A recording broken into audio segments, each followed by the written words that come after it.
I see this all the time in user testing and when watching people use WordPress. I'm logged into the site, but I'm looking at the front end of the site and I don't know how to get into the back end. Or I'm in the back end and I don't know how to get to the front end. There's an answer right in front of you that will take you both places. When you're in the WordPress admin, you can quickly navigate to the front of your site by hovering over your site's name in the top left corner.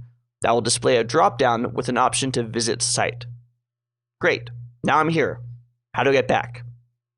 Using the same drop-down, you can go back to the dashboard, the themes page, the customize page, widgets or menus page, or the background or header pages if your theme supports them. Additionally, from anywhere on your site, you can go over here to this new drop-down and start a new post or page, add a new media element, or create a new user. The admin bar will also show an icon with a number if you have pending comments or updates that need to be performed. Now, what I like to do is have the admin in one tab in my browser and open up the front end of the site in a new tab. Then I can make my change, flip over to my other tab, refresh, and see the change. When creating a post or page, you also have the ability to preview your post or page. This will automatically open the current draft version of that post or page in a new tab in your browser.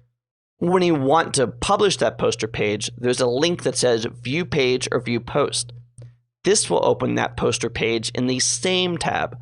So if you want to look at it in a new tab, you'll need to right-click and open in a new tab.